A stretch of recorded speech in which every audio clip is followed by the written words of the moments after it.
it gives people the awareness of what is out there because there wasn't always that, but also it people who haven't traveled are like, I have to go to that place because that's where everyone on Instagram or TikTok or wherever is saying I need Hmm. to go.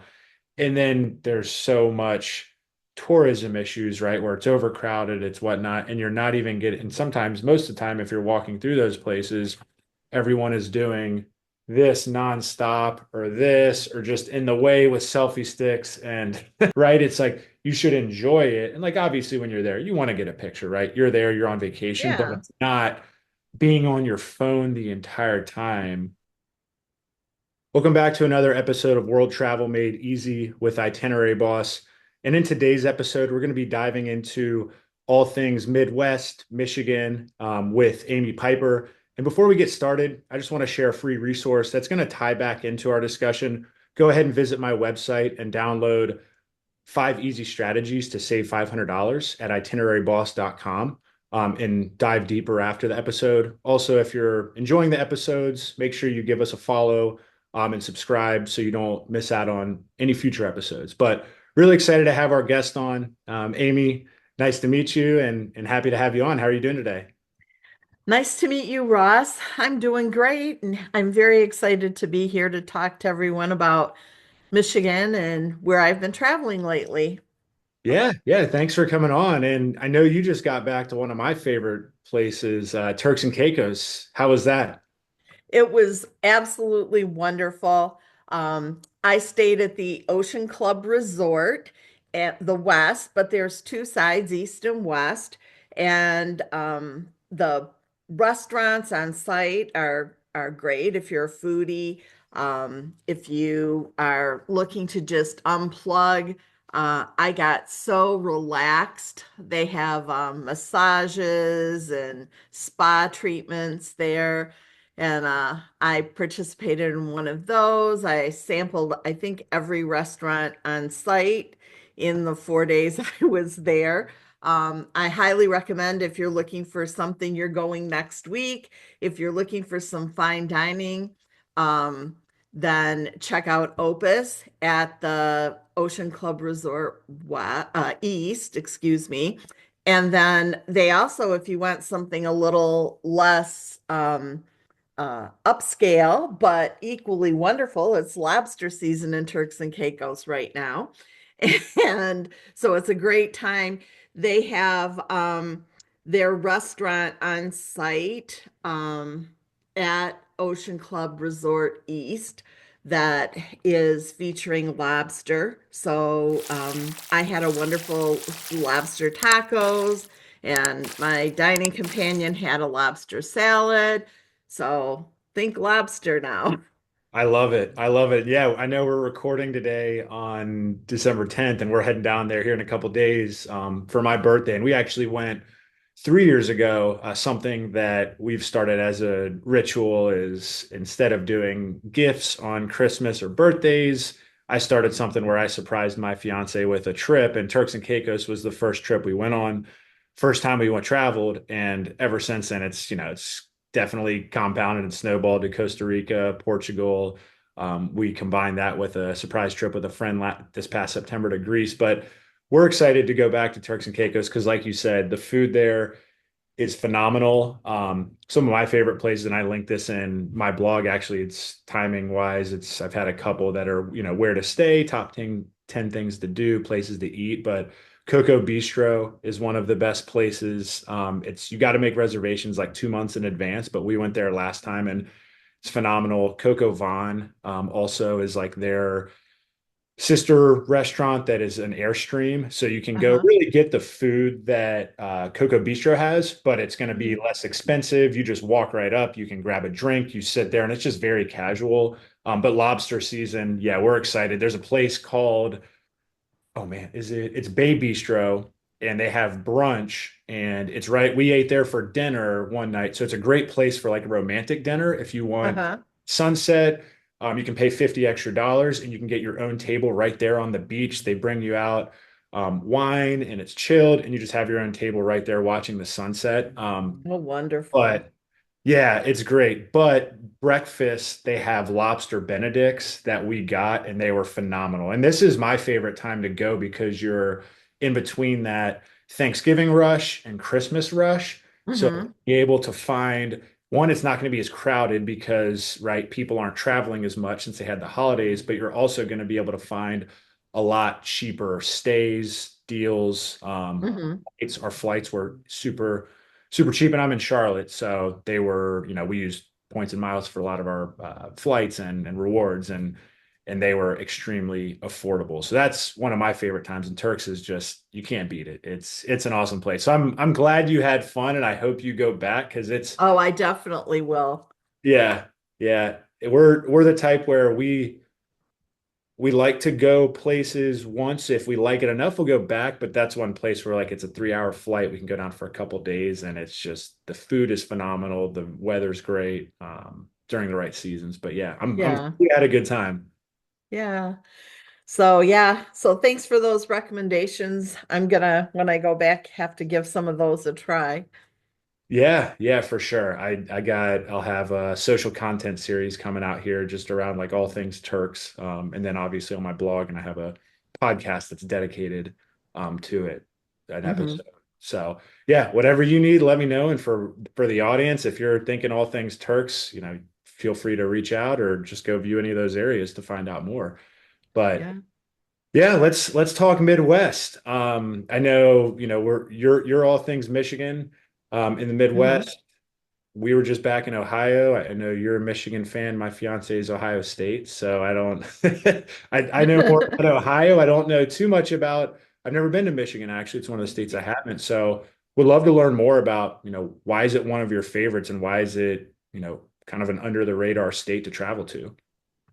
Well, I think one of the reasons it's an under the radar state is because we're surrounded by the Great Lakes. So it's not like Kansas or Iowa where you're driving through to get to another state or another place. You just kind of it has to be your destination pretty much, unless you're heading through to Ontario or something. But really, it's got to be your destination. Otherwise, it's just not a place you drive through. So that's one of the reasons it's under the radar. One of the reasons that I found it to be one of my favorite, obviously, I live here, and for years my husband couldn't get me to go up north for anything. It was like, no, let's fly here, let's go there. And I mean, I visited, well, now I'm up to 47 countries as of this week. But before that, it was like, you know, I always wanted to go somewhere else. And I think that's made me appreciate Michigan more because I've seen the world and now I'm like, oh wow, we have really cool things here. The other kind of point about it is that since I live here, it's really easy to explore. People think when you travel, you have to get on an airplane or take a 10-hour road trip to go someplace. But you got to remember, wherever you are in the world, that's a destination for somebody else. And so be a tourist in your own state, be a tourist in your own town. You don't have to spend tons of money to travel if you're more local.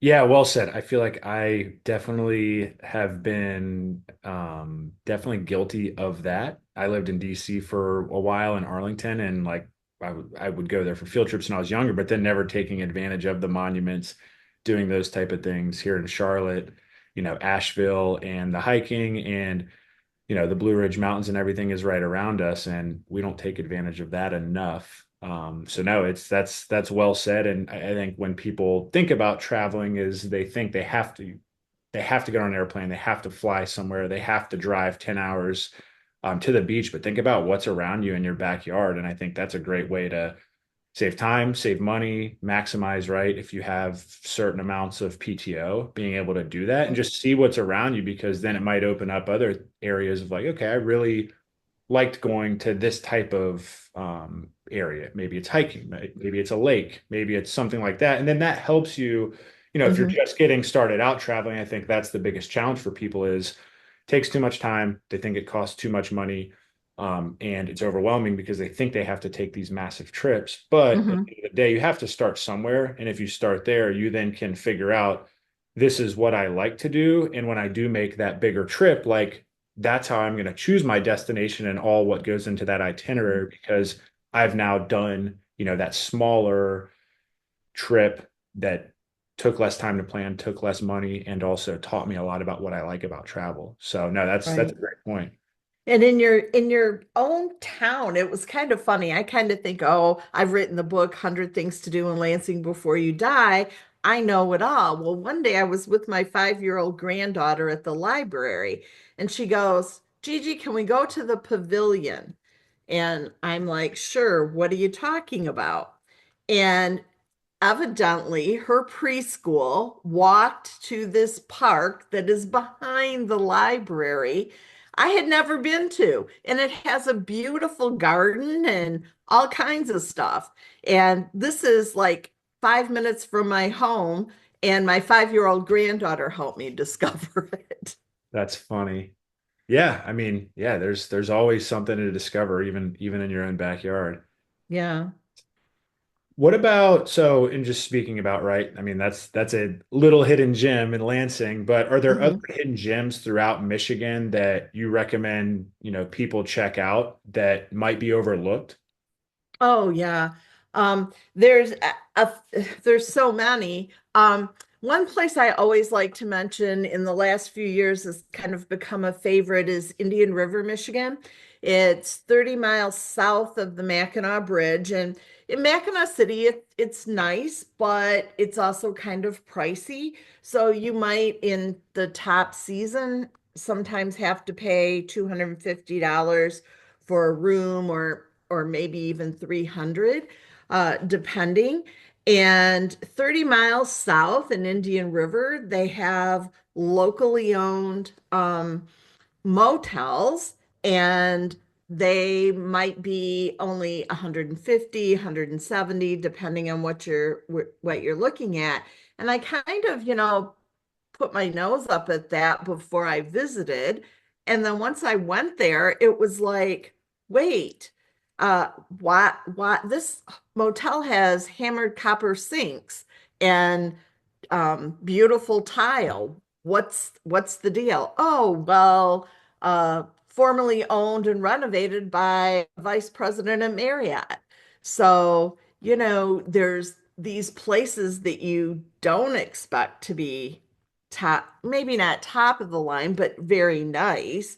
Hmm. And so I think that's a hidden gem from accommodations. That can be your day trip place. Stay there and drive to the bridge, drive to Boyne City or Boyne Mountain, that kind of thing. And then there's a lot of things to do in that area. Um, for example, they have a few miles down the road in Afton, they have Nature Megaphone, and that is modeled on these three megaphones in a forest in Estonia. And it was built by a shop teacher and his students. You can actually climb inside this megaphone. You hike about a mile back, climb inside the megaphone, and it amplifies the sounds of the forest. So you hear insects and birds, and it's above the Pigeon River. And so you hear all these things, and it's phenomenal. And who knew it was there? It was kind of hidden away between these two nature preserves. And until I started exploring for my book, Secret Michigan, I had no idea. Yeah. So No, that's that pretty was cool. That that was very cool. Yeah, and if Yeah. you're not exploring and right, if you're not writing a book about right secret hidden gems, you're probably not going to find that, right? If I'm coming to Michigan, I'm looking up, right, what are the top cities to visit, what are to do in those cities, but you living there, being able to go and explore and go right deeper, not wider, I think that's huge. Mhm. Couple questions, just because I think for people who are traveling there, when you talk about peak season in Indian River, is that going to be during the summertime when the weather's warmer, or can you talk to me a little bit more about that? Well, I would say yes. The really in northern Michigan, the top season is summer. Mhm. I would say Memorial Day to Labor Day. But in October, you would want to go and see the fall leaves. Those are beautiful. On the West Coast, they have the tunnel of trees, so that's could be a day trip from Indian River, and it's basically like it sounds, a tunnel of trees.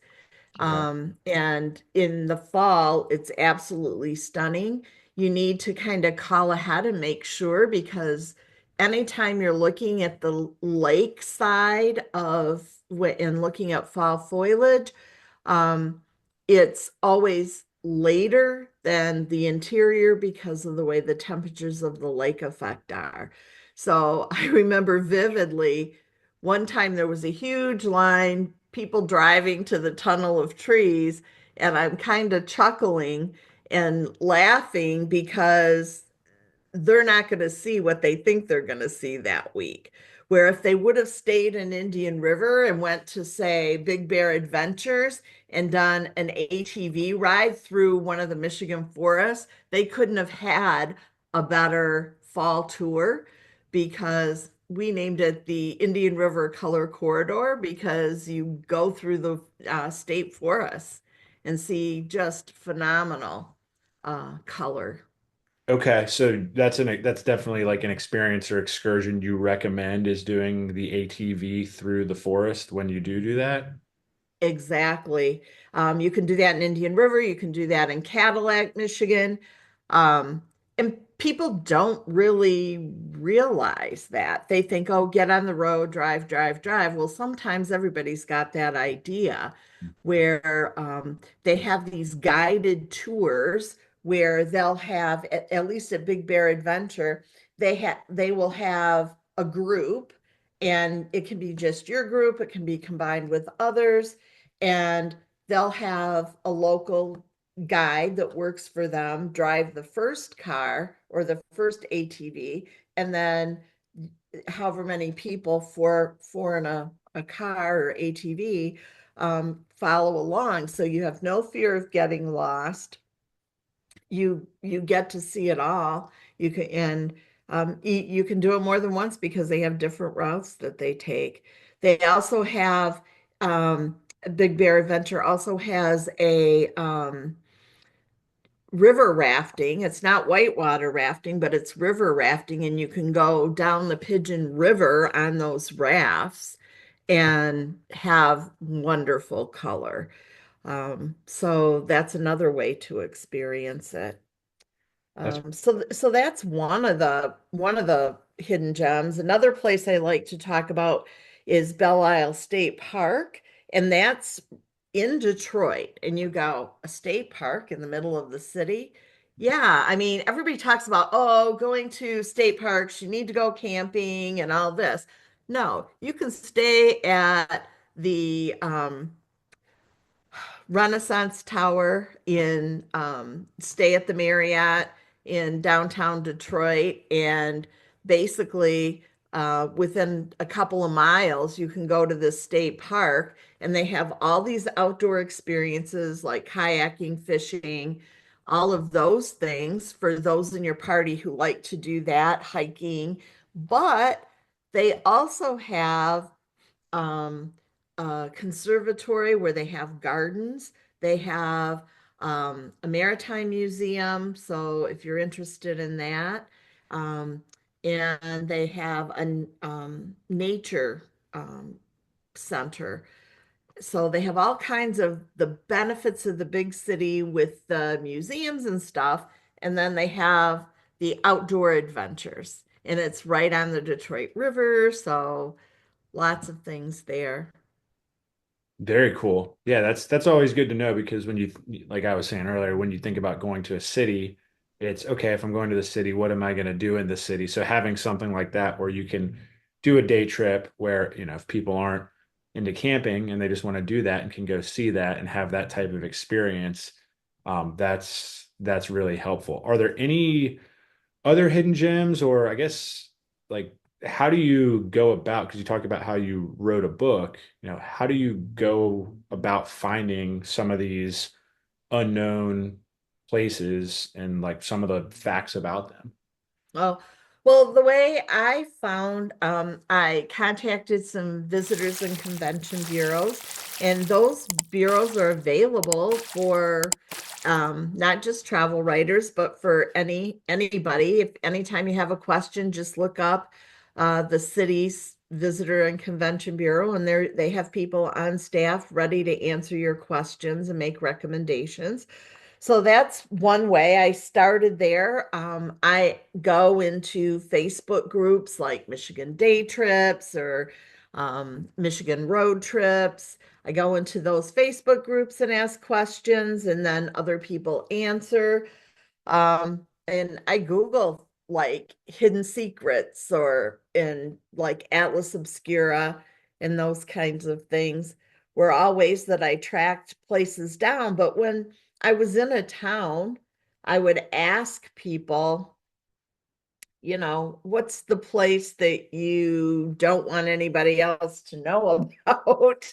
Because, or you think people don't know about it and they should. And people are always willing to talk about those Mhm. places, especially in breweries and those kind of places, wineries.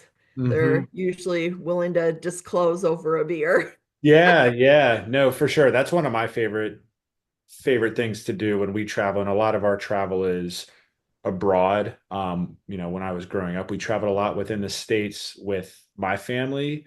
We've done a little bit within the States. My fiance and I did a bunch when with friends, but going abroad, like one of my favorite things to do is it used to be plan out the entire trip, right? Every day is packed, like get as much as you can. Now that's too much. It's like, Mhm, make sure you go to some of the restaurants you want to go to, but when you're there, having a list of places you've done your research, but then asking the locals of, hey, where do you recommend us go? This is what we like. This is what we like to do. Here's kind of the food.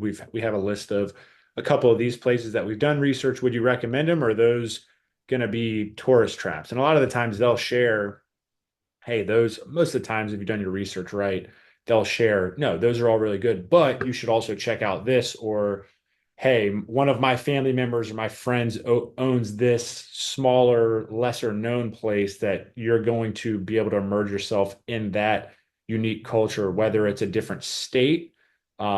Like most people, if they came to Carolina, be like, I want Southern food, right? So mhm, being able to immerse yourself in that culture and then go find that hidden gem, I think, what you just said is one of the best ways to find some of those, and asking the locals. Because it's like, if I came to Lansing, I would ask you versus mhm, going on Google. If you came to Charlotte, it's like just having someone who's boots on the ground is always going to be more valuable because they live in that place and they know what's going on, right? What's coming mhm. up, what's good, what's bad, and Well, everything. it's funny you should mention that because on my website, followthepiper.com, I have a free download of how to find the best restaurant for you while on vacation.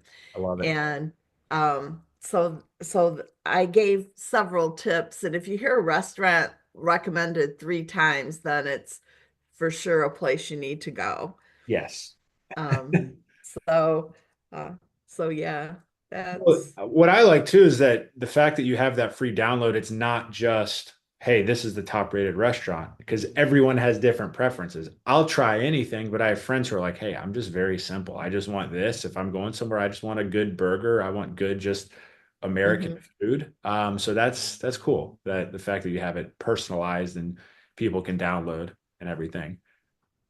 yeah.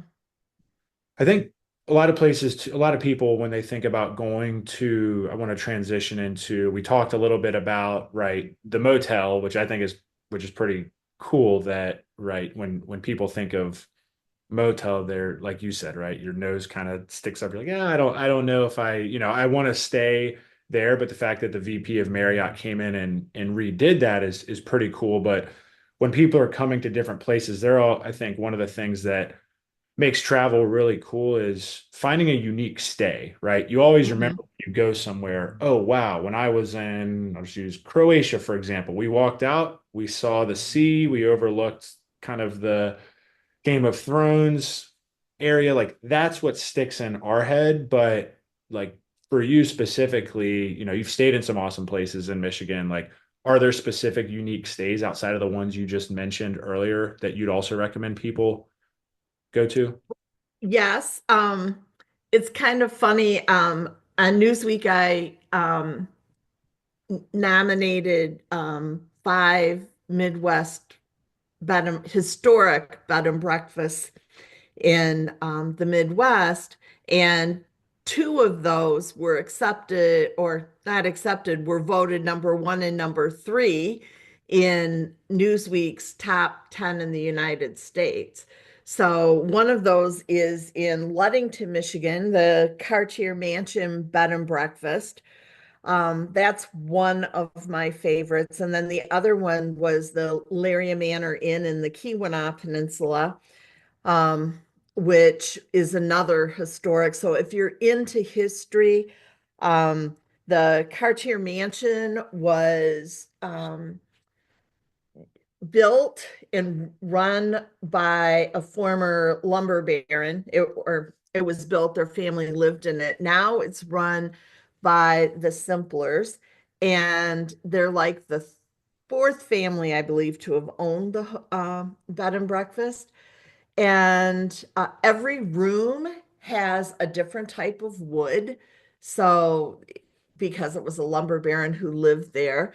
Um, and the husband, Chris, is a very good cook. He's not a chef per se, but he has like 21 spice sausage patties that he makes the sausage in house. Um, they're three-course breakfasts and they're just absolutely wonderful. And the only way you can get it is to stay at the bed and breakfast. They don't have a restaurant yet or anything like that. So the history there is phenomenal.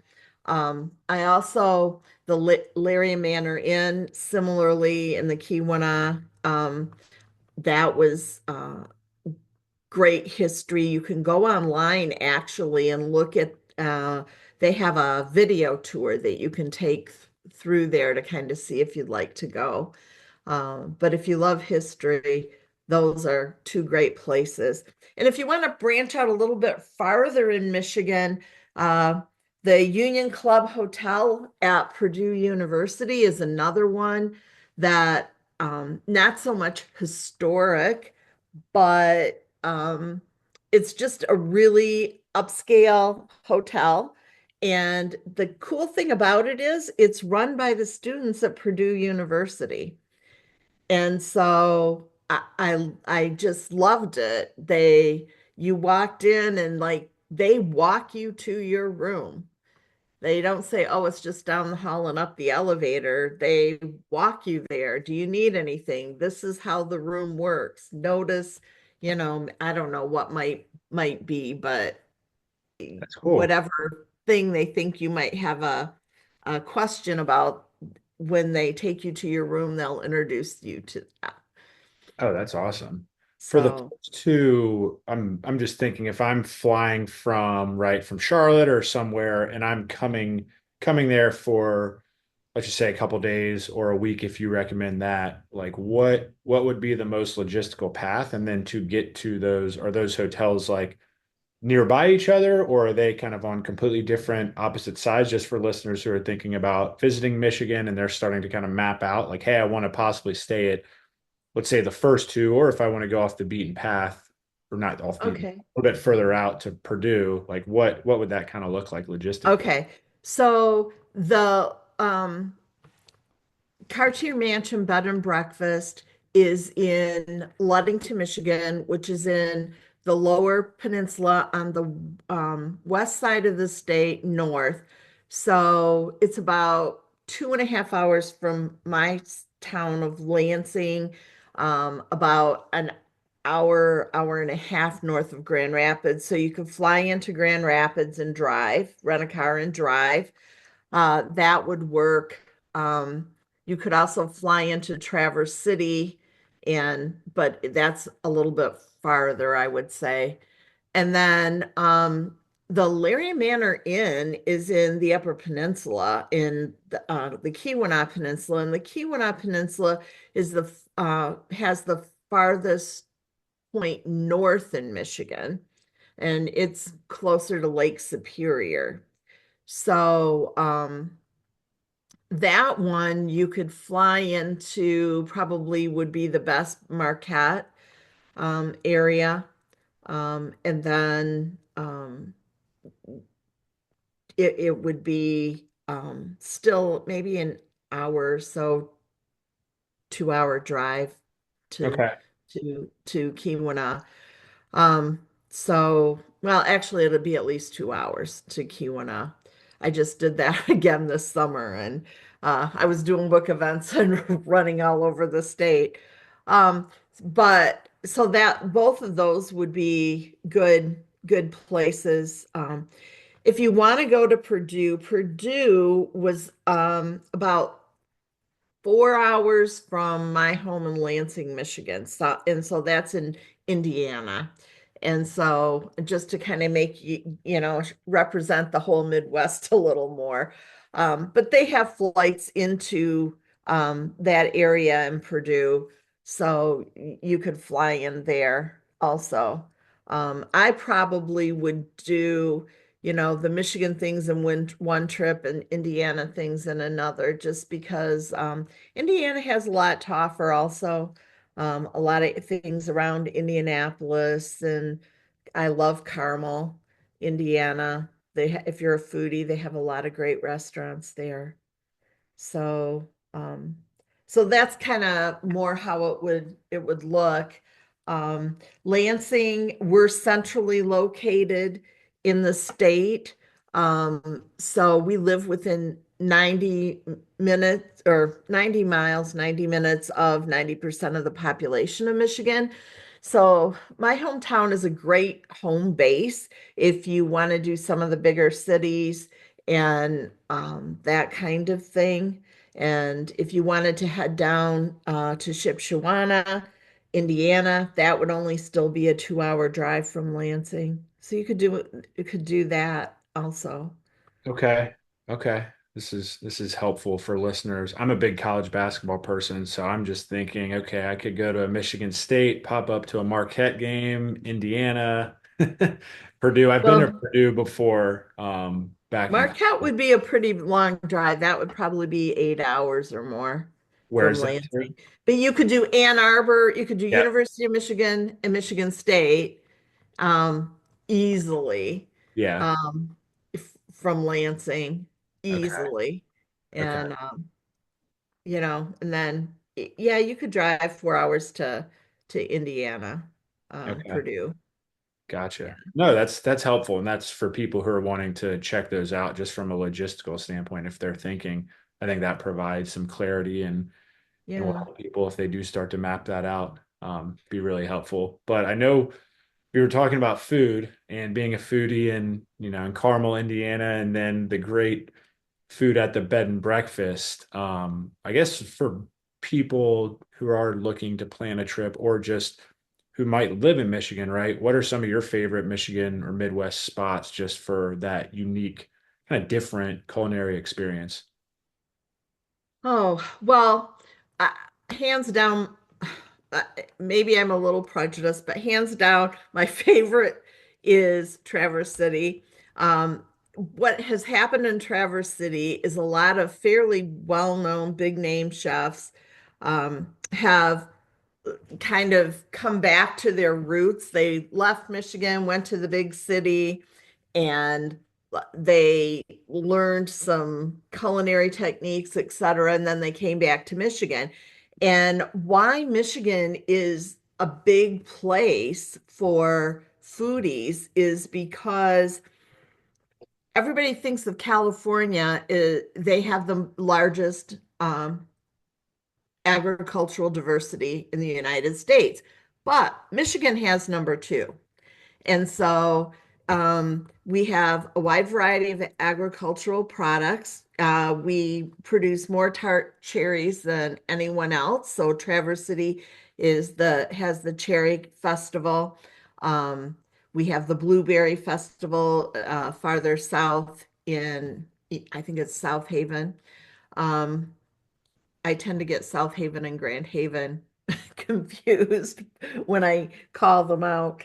Um, and so we have a lot of fruits and vegetables. We have whitefish from Lake Superior, um, salmon, Ludington. I mentioned Cartier Mansion. They're also Ludington has a lot of salmon fishing.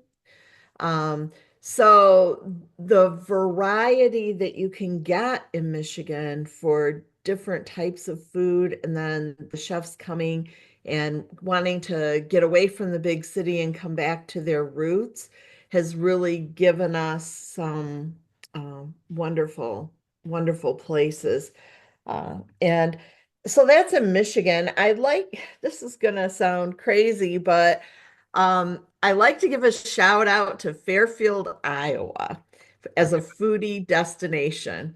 And, the Midwest overall, have a lot of farming. So we have a lot of corn, a lot of Indiana is known for its pig, eh, pork production.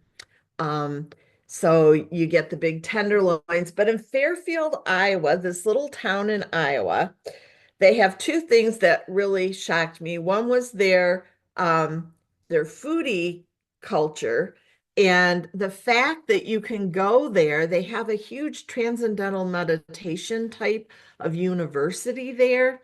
The name escapes me, but because of that, if you're a vegan or a vegetarian, you can go to this small town in Iowa and get the absolute wonderful vegan food. And I mean, it's like, who knew, you know? Um, I wouldn't have known. That's pretty cool. And I for Traverse City, that's interesting. So my fiance's family's from Ohio, but she covered Michigan last year, this past year in her role, and she was going up there somewhat, and she had a trade show nearby Traverse City. Or it might have been in there. So I guess her family's gone up there before, and I had never heard of it until she was saying, really? yeah, until she was saying, "Hey, we're gonna go there," Uh-huh. and then I had probably heard of it, but I just never had like heard of like, oh, it's one of the top foodie destinations to go to. So now it's Uh-huh. going to make more sense and it's more appealing because both, she likes to go and her family, I guess, likes to go as well. So that's good to know. And I'm all about whitefish, salmon, any sort of fish. So that's in food. So and it's lunchtime now, so I'm already getting hungry. Well, when you look out over Lake Michigan and Grand Traverse Bay, I mean, you could really feel like you're in California. I mean, in the summer, Okay. not the winter, but in the Yeah. summer. Best time, I would you mean, say that Labor Day or sorry, Memorial Day to Labor Day would be that best time to visit? Or there I would say so, especially if you want to do some boating activities. I should probably give a shout out to all of the areas. You can find a lot of different boat activities. So if you're into being on the water, I have some mobility issues, so I like to be on the water because I can see a lot and I don't have to walk. Um, they have the boating tour. I think it's called Little Manitou.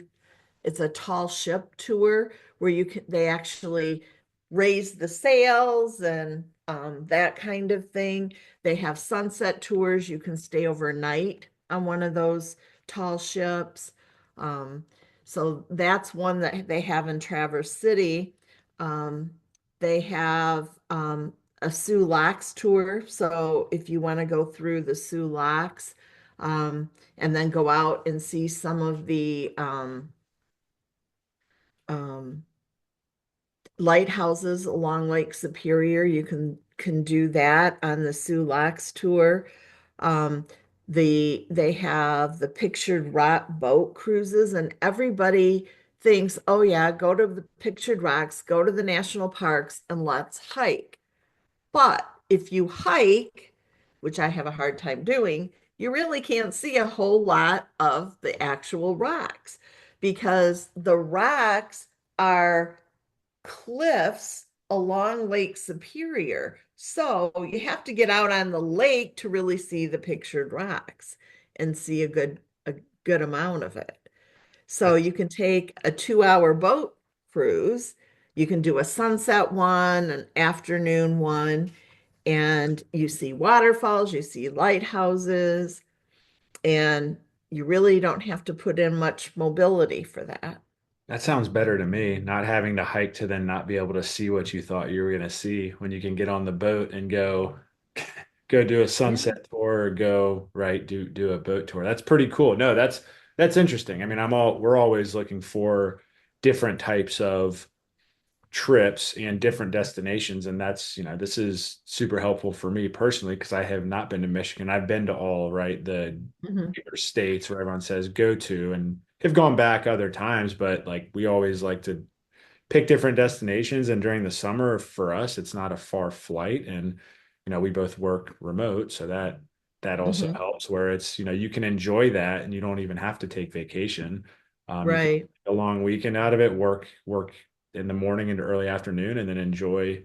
In summer, it's longer. So, right, your days Sure. or the sun isn't going down until 8:39. So yeah, no, Yeah. that's very, very helpful, interesting. And Yeah, what another place that you really should consider that I'd like to put this out for your listeners.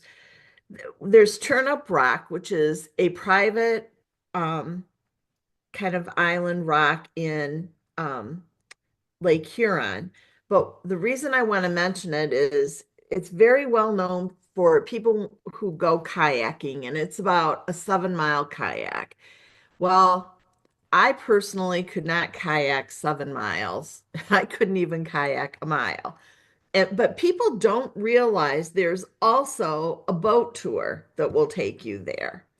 And so I like to put in a pitch for that because people are missing out seeing that because they think they have to kayak to go there. And that is one of the secrets in my book, also, just the fact that you don't have to kayak to get to this Turnip Rock. that's smart. It's you're giving the hacks and the secrets to not having to put in a lot of the work to get the output, which Yeah, which is yeah. nice, which is very nice. Well, I know when we were talking, you had mentioned like prior that you have, lived in different places, not one place at a time and, new places for 6 months, just so you could better understand different cultures. Hmm. Good to understand what are some of those places, and then, how has that really helped over time change your perspective on travel in general? Well, so in my corporate job, I traveled the world and I spent 6 months in Seoul, South Korea. I spent 6 months in Cordoba, Argentina. Um, and you really get to understand a place so much better the the longer you're there. I would say, you get away from the tourist destinations. I know um, people would, I remember in I was in Manitoba in an office and staying there for, I don't know how long I was there, for several weeks, a month, several months. And people kept saying to me, you need to go to the folklorico. You need to go to the folklorico. And I would listen to their pitch of the folklorico, and I really wasn't, I don't know, jumping on it. I felt like I had a lot going on work-wise, and but these locals, one day a woman pulled out the computer and said, "There's a VIP tour at this night, at this time, on this Saturday. You're not working. You need to go." Okay. So, I mean, that really pushed me, and I was so glad I finally did. I mean, it was a huge mixture of they took you to in this VIP tour, but you didn't have to do the VIP tour. You could just go on your own. But again, that was a solution to my mobility issues. And each venue, they had First Nation one where they did their food, which they had fry bread tacos, then they had dancing, and then they had, so it was food, dancing, and I don't know, some other component of culture. And so they took you to three different ones. One was from India, and one was the First Nation, and I don't remember the other one. But so the experiences from the locals kind of pushing you to go do what they absolutely know is good. And after I went there, I found out that people go from all over the world to Winnipeg, Manitoba, for this festival. And I was right there and kind of just like, yeah, okay, because I didn't know. So, I, um, I think it goes back to your first point at the beginning of the episode is like take advantage of what's in your backyard, right? Like at that point yeah, in time, yes, you were living there for 6 months, but it was right in your backyard. And you're like, oh yeah, maybe, but that's cool because you then got to experience it and realize, wow, this is big and people travel from all over the world to do it. And like, and that probably now has helped you over time, then realize like, hey, now I need to take advantage of it all the really things in has. Michigan and that what's in my backyard. Yeah. I mean, I tell people, use the Nike method. Just do it, Yeah, I you love it. know? And, the other part is like, I like to, I've started to encourage people, go inside, look up, look down, because you miss so much if you just, I see so many people, they'll go to like, I won't say who, but I saw a person that I know pretty well went to the Getty Museum, and they stood outside, took a selfie, and said they were there. Yeah. I'm like, no, you weren't. Yeah. No, you weren't. Yeah. No, I mean, I know that's, and I had a guest who I recorded an interview last week where it's about how to go deeper, not wider. And like he was a photographer for many years, and it was like, how do you balance, right? Photographers, you're always chasing, right, that best next picture. You're always focused, right? You're seeing things through the lens. And I mean, nowadays it's not just photographers when you go places. I mean, social media is a blessing and a curse, right? It gives people the awareness of what is out there because there wasn't always that, but also it people who haven't traveled are like, I have to go to that place because that's where everyone on Instagram or TikTok or wherever is saying I need Mhm. to go. And then there's so much tourism issues, right? Where it's overcrowded, it's whatnot, and you're not even getting, and sometimes most of the time, if you're walking through those places, everyone is doing this nonstop or this or just in the way with selfie sticks and right, it's like you should enjoy it. And like obviously when you're there you want to get a picture, right? You're there, you're on vacation, but Yeah. it's not being on your phone the entire time. It's like sure, get a picture, but also put your phone on airplane mode. That way you're not, right, you're not worried about all the notifications, you're not worried about getting whatever, and take a picture and then go walk around and enjoy it. hmm hmm So yeah, no, I'm right there with you. It's So I was just on a safari in well, it wasn't just a safari, it was a trip in Africa. And we went to see the penguins. In the first place we went, it was quite a walk to get there. And had they been there, it would have been great because they would have been right up next to us, but they weren't there. So then we had to walk. We got in the shuttle and walked even farther. So by the time we got there, we had walked quite a bit for me.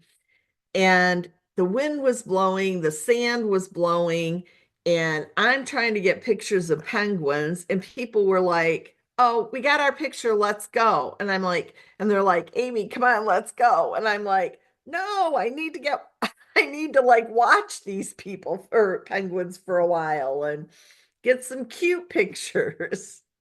Right. And you want to enjoy it, right? You didn't just go there to get a picture. Sometimes it's just cool to watch and stand there and enjoy the moment and be like, wow, this is pretty crazy. I'm in Africa, I'm on a safari, and I'm just looking at penguins. Like And this is who knew there actually were real life. penguins in Africa? Yeah, Like, right. I didn't know that until I was preparing for the trip. Yeah, that's cool. Around the Cape of Good Hope and in that general area. It wasn't exactly there. We drove some a ways, but so you just gotta go inside, look up, look down. I mean, how many times have I seen cool things on the ceiling that I would have never seen had I not looked up? Yeah, no, that's very true. Well, before we wrap up, just wanted to get, I know you mentioned, right? I love what you said, the Nike slogan, just do it. But is there any other advice, you'd give to people to go out, who might be hesitant or who might say, oh, I just want to go over to Europe, but who then can just go maybe explore different, less traveled places, hidden gems like you had mentioned?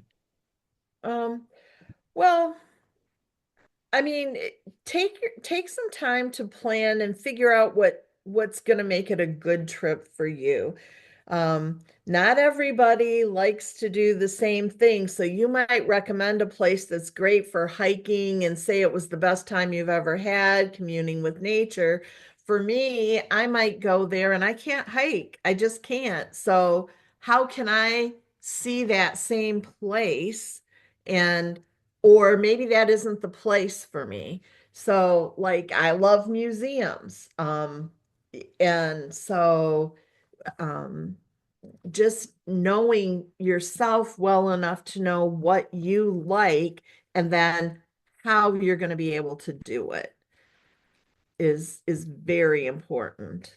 Yeah, Um, no, well said. And I'm right there with you. That's something in my digital course that I launched is one of the first questions, right? Is what we were talking about earlier is focusing in on yourself and giving people that step-by-step checklist before you even start putting pen to paper. It's like, what do you like to do? How much time do you have off? What's your budget, right? What have you liked about mhm, former vacations? What do you like?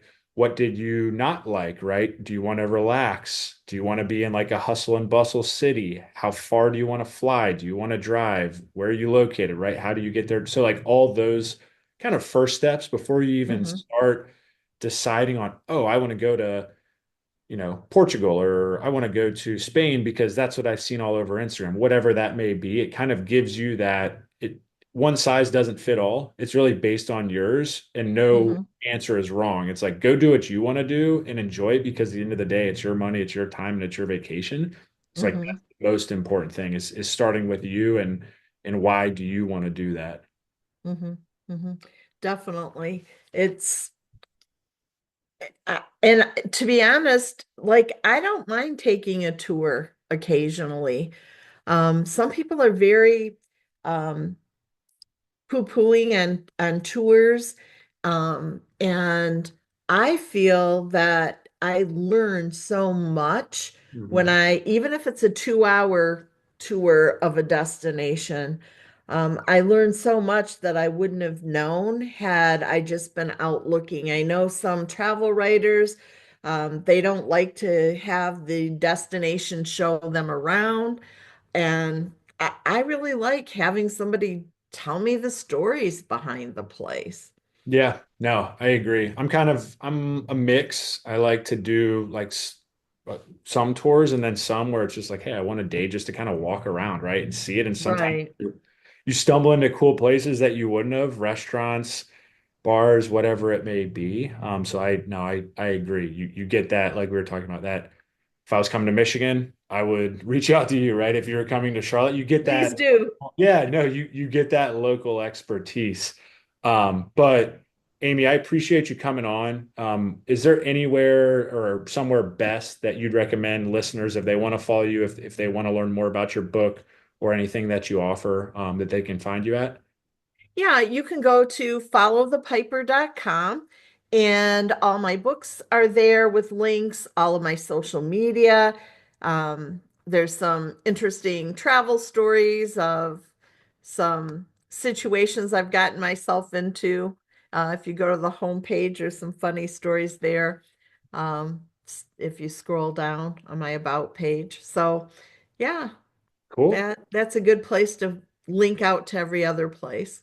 Okay, perfect. Well, listeners, I'll share that in the show notes. So if you want to go follow Amy, if you want to connect with her or want to check out her book or anything else, you have that right there to click and go do that. And Amy, ask me questions about Michigan. I have a yeah, contact page. Feel free to reach out and get some advice. I love it. I love it. I've learned a ton in this episode. Is there, and one question I like to ask my guests too, is there anyone else maybe within the travel industry that you know personally or really like what they do that you'd recommend our listeners also follow? Yeah, I would say Travel with Sarah is a great place.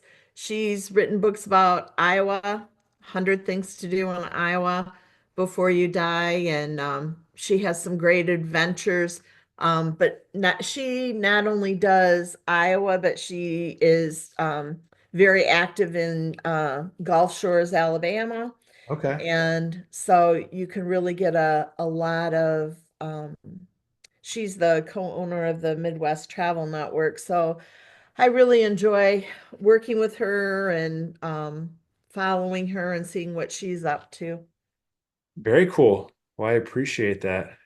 And I hopefully listeners, if you want to go follow her, do that. But Amy, again, really appreciate you coming on the show. And I learned so much. And maybe we'll have to make a trip up to Traverse City this summer. That sounds Oh, I hope so. Come on, I'll show you around. I absolutely. All right. Well, I appreciate it. Hope you have a good day. Listeners, make sure you follow, subscribe to the show wherever you get your podcast. If you want to leave us a 5-star rating and review, that way we can reach more listeners, and get people traveling more. So appreciate it.